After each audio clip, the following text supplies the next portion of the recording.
எல்லாருக்கும் வணக்கம். இந்த பதிவில் நாம் எக்ஸ்பைரி டே ட்ரேட், அது முடியறதுக்கு முன்னாடி நடக்கக்கூடிய ட்ரேடுகள்.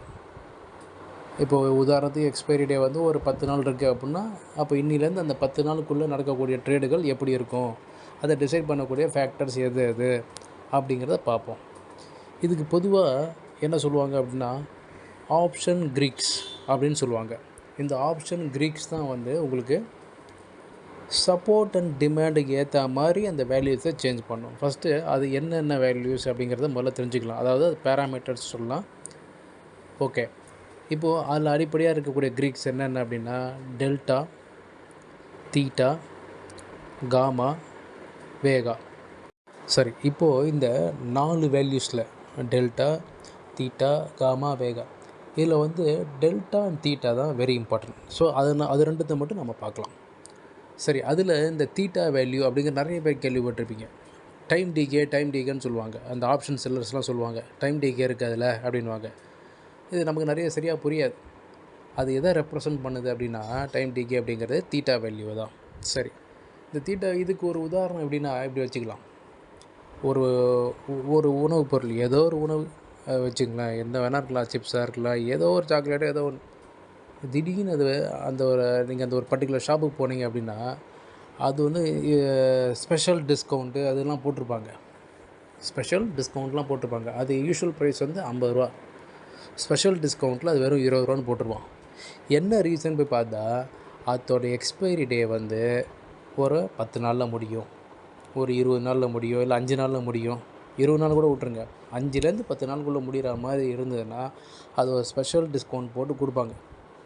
ஏன் அப்படின்னா, அதுக்கப்புறம் அது எக்ஸ்பைரி ஆகிடும், அது சாப்பிட முடியாது.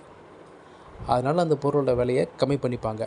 அதே மாதிரி தான் இந்த ட்ரேட்லேயும் ஒரு ஆப்ஷனோட எக்ஸ்பைரி டே நியர் ஆகும்போது, கிட்டக்க வரும்போது, அதோட டைம் டிகே வேல்யூ அதில் ஒர்க் பண்ணி அதை குறைச்சிட்டே வரும் அந்த வேல்யூவை. ஸோ இது வந்து ஆப்ஷன் செல்லர்ஸுக்கு லாபமாக இருக்கும். ஸோ இந்த வேல்யூஸை நீங்கள் எங்கே பார்க்கலாம் அப்படின்னா, என்எஸ்சி வெப்சைட்லேயே பார்க்கலாம். என்எஸ்சி வெப்சைட்டில் போனீங்கன்னா பார்க்க முடியும், அதை பார்க்கலாம். இப்போ உதாரணத்துக்கு நிஃப்டியை எடுத்துக்கலாம். நீங்கள் இது எந்த ஸ்டாக்கில் வேணாலும் பார்க்கலாம், நிஃப்டியை எடுத்துருக்கலாம். இப்போ என்எஸ்சி வெப்சைட்டை விட இது சென்சிபுல் அப்படின்னு ஒரு வெப்சைட் இருக்குது. அதில் போய் பார்த்தீங்கன்னா இன்னும் கிளியராக தெரியும் நமக்கு. ஸோ இந்த கிரீக் வேல்யூஸ் அப்படின்னு போட்டிங்க அப்படின்னா அதில் கிளியராக காட்டும். இப்போ உதாரணத்துக்கு வந்து மார்க்கெட் வந்து 24,144 இருக்குது. இப்போ 24,150 அப்படிங்கிற அந்த ஸ்ட்ரைக் ப்ரைஸை பாருங்கள். அதுக்கு நேராக தீட்டா வேல்யூ, அதாவது காலில் தீட்டா வேல்யூ பார்த்திங்கன்னா -11. அது பக்கத்துலேயே டெல்டா வேல்யூ இருக்கும் 0.52.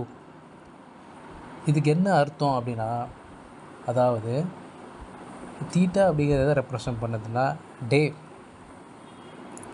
வேறஸ் இந்த 0.52 அப்படின்னு டெல்டா வேல்யூ என்னென்னா இந்த பாயிண்ட்ஸ் அண்ட் டே அப்படின்ற மாதிரி ஞாபகம் வச்சுங்க. ஸோ இப்போ தீட்டா வேல்யூவை எப்படி அது ஒர்க் பண்ணுது அப்படின்றத பார்ப்போம். அதுக்கு முன்னாடி இப்போ இது வந்து எந்த எக்ஸ்பைரி எடுத்திருக்கோம், 22 ஆகஸ்ட். இதுவே நீங்கள் நெக்ஸ்ட்டு செப்டம்பரோட எக்ஸ்பைரி டேவை பாருங்கள், அதோட வேல்யூஸ் பாருங்கள். அதோட வேல்யூஸில் அதே நீங்கள் 24,150 பாருங்கள், -5 தான் தீட்டா வேல்யூ. டே, திரும்ப சொல்கிறேன், டே 0.56 அப்படிங்கிறது டெல்டா வேல்யூ, அது பாயிண்ட்ஸை இண்டிகேட் பண்ணோம். ஸோ இப்போ ஞாபகம் வச்சுக்கணும், தீட்டா அப்படிங்கிறது டே, டெல்டா அப்படிங்கிறது பாயிண்ட்ஸ் அப்படின்ற மாதிரி ஞாபகம் வச்சுங்க. இதை வந்து நம்ம ஒரு ஒர்க்கிங் மாதிரி பார்க்கலாம். சரி, இப்போ உதாரணத்துக்கு ஒரு சில வேல்யூஸ் எடுத்துக்கலாம். இது உதாரணம் தான், இப்போ எக்ஸாக்ட் வேல்யூஸ் கிடையாது. சரி, நிஃப்டி வந்து 24,100 ட்ரேட் ஆகிட்டுருக்குன்னு வச்சுக்கலாம். நீங்கள் ஒரு கால் ஆப்ஷனை 24,000 அப்படின்னு கால் ஆப்ஷனே வச்சுப்போம். அது 150 ரூபா ட்ரேட் ஆகிட்டுருக்கு. அதை நம்ம பை பண்ணுறோன்னே வச்சுப்போம், ஒரு உதாரணத்துக்கு தான். இப்போது இதோட டெல்டா வேல்யூ, இந்த கால் ஆப்ஷனோட டெல்டா வேல்யூ வந்து 0.5, தீட்டா வேல்யூ வந்து 10. ஆக்சுவலாக இது -10ன்னு சொல்லணும். ஓகே, நீங்கள் 10ன்னு போட்டுப்போம். ஏன் இது -10ன்றதை இப்போ தெரியாது. ஃபஸ்ட்டு டே 1 வந்து மார்க்கெட் எங்கே முடியுது அப்படின்னா 24,150 முடியுது. அப்போது 24,100லேருந்து 150 முடியும் போது 50 ரூபா அப்படிங்கிறது நமக்கு தெரியும் வித்தியாசம். சரி, 50 ரூபான்னும்போது இப்போ இங்கே இந்த 50 ரூபா இங்கே எப்படி ரியாக்ட் ஆகும் அப்படின்னா, டெல்டா வேல்யூ எவ்வளோ 0.5. ஸோ இந்த 50 இன்ட்டு 0.5 அப்படி எடுக்கணும். அப்படி எடுக்கும்போது என்ன ஆகும் அப்படின்னா 25 ரூபா கிடைக்கும். அப்போது நம்ம வாங்கின வேல்யூ எவ்வளோ 150. 150 ப்ளஸ் ஒரு 25 175. அதே சமயம் நான் ஏற்கனவே சொன்னேன், டெல்டா வந்து பாயிண்ட்ஸுன்ற மாதிரி ஞாபகம் வச்சுக்கணும். எவ்வளோ பாயிண்ட்ஸ் இருந்தோ அது அந்த பாயிண்ட்ஸ் கூட டெல்டா வேல்யூ எவ்வளோ அதை வந்து மல்டிப்ளை பண்ணிக்கணும். அதுவே தீட்டான்றது டேன்னு ஞாபகம் வச்சுக்கன்னு சொல்லியிருக்கேன். ஸோ நெக்ஸ்ட்டு டே 1 டே ஆகிடுச்சு மார்க்கெட்டு. அப்போ என்ன ஆகும் அப்படின்னா தீட்டாவோட வேல்யூ 10ங்கிறத அந்த 175லேருந்து மைனஸ் பண்ணணும். அதாவது 150ங்கிறது பை வேல்யூ, மார்க்கெட்டு 50 ரூபா ஏறி இருக்கனால நம்ம 50 இன்ட்டு டெல்டா வேல்யூ 0.5 மல்டிப்ளை பண்ணிக்கிறோம். ஸோ 25 ரூபா கிடைக்குது அது. ஸோ 150 ப்ளஸ் ஒரு 25 175. அது கூட இந்த தீட்டா வேல்யூவை லெஸ் பண்ணணும். இது டைம் டிகே வேல்யூ. அப்போ 175 மைனஸ் 10 165. அதே மாதிரி தான் இப்போ 24,200 செகண்ட் டே. அப்போது டெல்டா வேல்யூ என்னாச்சு 0.5. அப்போது டிஃப்ரென்ஸ் எவ்வளோ பார்த்தீங்கன்னா 100. எகைன் இப்போ இதில் 50 கிடைக்கும். ஏற்கனவே நம்ம பை பண்ண வேல்யூ 150, இது ப்ளஸ் இது ஒரு 50 200. தீட்டா வேல்யூ 2 நாள் ஆயிருக்கு. அப்போது என்ன ஆகணும், ஆட்டோமேட்டிக்காக 20 ரூபாயை மைனஸ் பண்ணிடணும். அப்போ 180. அதே மாதிரி தான் இப்போது இதுவே மார்க்கெட்டு அந்த பாயிண்ட்லேருந்து ட்ரேடாக நம்ம வாங்கும்போது ட்ரேட் ஆகிட்டு இந்த பாயிண்ட்லேருந்து கீழே இறங்கிடுச்சு அப்படின்னா இந்த டெல்டா வேல்யூவை மைனஸ் ஆகிடும், தீட்டா வேல்யூ மைனஸ் ஆகும். அப்போது 24,050ன்னு போகும்போது உங்களுக்கு 95 ரூபாயில் தான் முடியும். அதே மாதிரி 24,000ன்னு போகும்போது 60 ரூபாயில் முடியும். ஏன்னா இது வந்து சப்ளை அண்ட் டிமாண்டை இண்டிகேட் பண்ணக்கூடிய பேராமீட்டர்ஸ் அப்படிங்கிறத புரிஞ்சுக்கணும் நம்ம.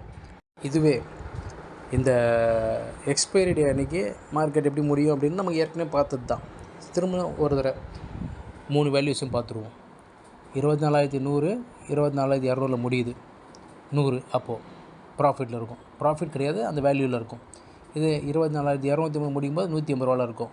24,300 போது 200 ரூபாவில் இருக்கும். இந்த 3 வேல்யூஸையும் 100 180 200லாம் நம்ம என்ன பண்ணோம், பை வேல்யூ கூட நம்ம அட்ஜஸ்ட் பண்ணி பார்க்கும்போது இந்த by value less sell value அப்படின்னும் நம்ம ப்ராஃபிட்டாக லாஸ் ஆகுங்கிறது நமக்கு தெரிஞ்சிடும். ஸோ இதுதான் இதோட அடிப்படை. ஸோ இந்த க்ரீக் வேல்யூ என்ன சொல்லுது அப்படின்னா, சப்ளை அண்ட் டிமாண்டை பேஸ் பண்ணி ட்ரேடர்ஸு அந்த சமயத்தில் சப்ளை அண்ட் டிமாண்டை பேஸ் பண்ணி இந்த க்ரீக் வேல்யூஸு மாறிட்டே இருக்கும் அப்படிங்கிறது தான் இதில் வந்து நம்ம புரிஞ்சிக்க வேண்டிய விஷயம். சரி, இப்போது இதில் இன்னொரு விஷயம், அது என்ன அப்படின்னா ஐடிஎம் ஏடிஎம் ஓடிஎம் அப்படின்னு நம்ம கேள்விப்பட்டிருப்போம். இது என்னென்னா ரொம்ப சிம்பிளாக தெரிஞ்சுக்கலாம். ஐடிஎம் அப்படிங்கிறது இந்தி மணி, ஏடிஎம் அப்படிங்கிறது அட் தி மணி, ஓடிஎம் அப்படிங்கிறது அவுட் ஆஃப் தி மணி. இப்போது மார்க்கெட் வந்து ஒரு 100 அப்படிங்கிற ஒரு ப்ரைஸுக்கிட்ட ட்ரேட் ஆகிட்டுருக்கு. அந்த strike price 100 strike price trade ஆகிட்டுன்னு வச்சுக்கோங்க, எக்ஸாம்பிளுக்கு ஈஸியாக புரிகிற மாதிரி. ஸோ 100 அப்படின்ற ஸ்ட்ரைக் ப்ரைஸையே நீங்கள் சூஸ் பண்ணி ட்ரேட் பண்ணிங்கன்னா அது வந்து அட் தி மணி. இதே ஒரு கால் ஆப்ஷனை நீங்கள் 80லேயோ இல்லை 90லேயோ சிஇ அப்படின்ற கால் ஆப்ஷன் சூஸ் பண்ணி ட்ரேட் பண்ணிங்கன்னா, ஏன்னா மார்க்கெட் வந்து 100ல் தான் இருக்குது, நீங்கள் சூஸ் பண்ண ஸ்ட்ரைக் ப்ரைஸு 80 90 அப்படின்னா அது இந்தி மணி. அதுவே 100 தாண்டி 110 இல்லை 120 அப்படின்ற ஸ்ட்ரைக் ப்ரைஸில் நீங்கள் ட்ரேட் பண்ணிங்க அப்படின்னா அது ஓடிஎம். இது வந்து கால் சைடை பொறுத்த வரைக்கும். இதே புட் சைடு போகும்போது இந்த 80 பிஇ 90 பிஇ அப்படிங்கிறது எல்லாமே வந்து ஓடிஎம். இதே 110 பிஇ 120 பிஇ அப்படிங்கிறது எல்லாமே ஐடிஎம். ஸோ இந்த இடத்துல 100 கிட்ட தான் மார்க்கெட் ட்ரேட் ஆகிட்டு இருக்கனால 2 சைட்லேயுமே 100 வந்து ஏடிஎம்மாக இருக்கும். அதனால் இதுதான் இதோட அடிப்படை.